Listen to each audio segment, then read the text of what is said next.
నా తెలుగు మీడియా మిత్రులందరూ వాళ్ళందరికీ కూడా థ్యాంక్స్ అని చిన్న మాటతో చెప్పలేను. ఎందుకంటే ఒక్కళ్ళని ప్రత్యేకం కాదు, నాకు పరిచయం ఉన్న ప్రతి ఒక్కళ్ళు నేను మంచి సినిమా తీయాలని తాపత్రయపడ్డారు. వాళ్ళందరికీ కూడా పేరున చాలా చాలా చాలా థ్యాంక్స్. నెక్స్ట్ డైలాగ్ లేవు, అదే నేను మా ఎస్కేఎన్ అంతా చించుకోలేను, కానీ నా ఎమోషన్ అంతా లోపల ఉంటుంది. నా ఇదంతా నేను అంటే ఫస్ట్ ఈ జర్నీ ఒక చిన్న మాటతో చెప్పాలి. ఒకరోజు వచ్చి యూవి వంశీ డార్లింగ్ ప్రభాస్తో సినిమా చేస్తావా అన్నాడు. అదే డార్లింగ్ నేను గోపీచంద్తో చేస్తున్నాను, ప్రభాస్తో అడుగుతున్నాను, ఎందుకు చేయను, అలాంటి ఆపర్చునిటీ వస్తే అన్నాను. సరే రేపు ప్రభాస్ బాంబే రమ్మన్నాడు, ఒకసారి వెళ్ళి కలవను అనేసరికి ఆయన ఫోన్ చేస్తే టక్మని వెంటనే వెళ్ళాను. వెళ్ళిన తర్వాత చాలా బాగా ఆయనతో అంటే అసలు ఆయన చూడటం అనేది ఒక గాడ్ని కలిసినంత ఒక అలాంటి నిజంగా ఆయన కలవడం అంటే ఒక ఆ ఎగ్జైట్మెంట్ ఇది. వెళ్ళిన తర్వాత నేను మాట్లాడే విధానం, ఇంకా ఆయన మనం ట్రావెల్ అవ్వాలనేది, అంటే ఆయన ప్రేమ కథ చిత్రానికి భలే మగాడి వైకి ఆయన చాలా పిచ్చ ఇదనమాట. నాకు అలాంటి సినిమా ఒకటి చేయాలందండి సరదాగా అన్నారు ఆయన. అంటే అయ్యో తప్పకుండానండి ఆయన చెప్తే అండి అనొద్దు డార్లింగ్ అని పిలువండి. ఆయన మనిషిని నచ్చితే ఎంత ఓన్ చేసుకుంటారో చెప్తున్నా. దాని తర్వాత పక్క కమర్షియల్ పెద్ద ఆడలేదు, బట్ అయినా సరే ప్రొడ్యూసరు కమిటెడ్ ప్రొడ్యూసర్ వెనక్కి వెళ్ళిపోయారు నాకు ఈ కాంబినేషన్ వద్దని. బట్ ఆయన నిలబడ్డాడు, ఆయన ఒక్కడు ప్రపంచంలో.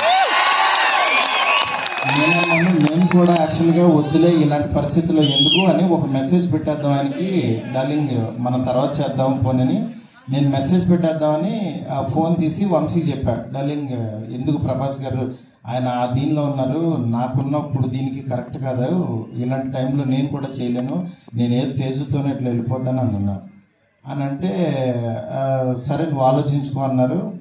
ఆ రోజు ఈవినింగ్ మళ్ళీ ఆయనే ప్రభాస్ గారు ఫోన్ చేశారు. ఫోన్ చేసి డార్లింగ్ నువ్వు చెప్పింది అది బాగుంది, ఇది చాలా బాగుంది, ఇది అదిరిపోయింది అన్నారు.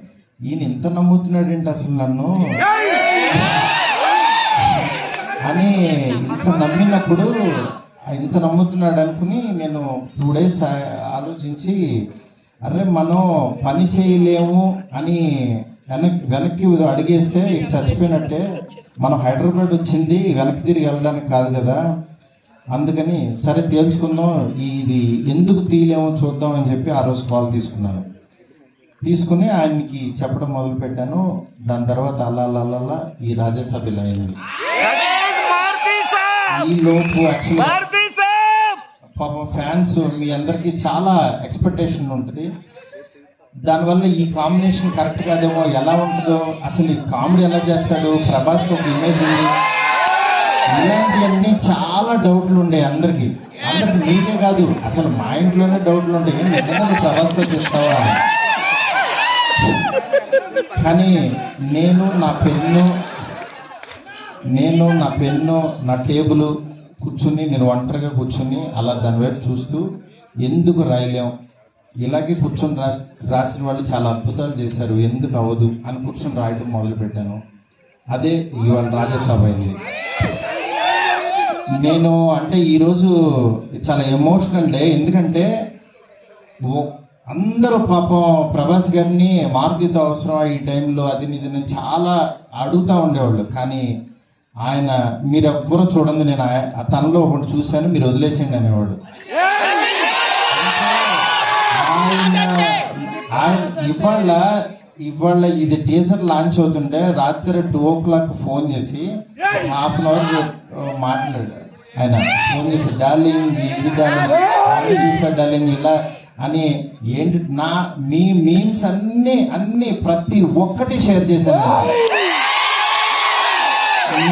మీరు ఒకసారి ఆయన క్యాప్ పెట్టుకుని వెళ్తే రెబల్ గాడ్ పొద్దున్నే లేకంగానే రెబల్ గాడ్ని చూపించారు, చాలా థ్యాంక్స్ అని ఎవరో పెడితే ఆ లుక్ ఆయనకి షేర్ చేసి చూపించాను. ఎందుకంటే మీ ప్రతి ఒక్కటే నాకు ఎస్కేఎన్ చూపించి వస్తుంది, ఎస్కేఎన్ దగ్గర నుంచి నాకు వస్తుంది, నేను ఆయన చూపిస్తాను. ఇది ఒక ప్రాసెస్ అన్నమాట మాది.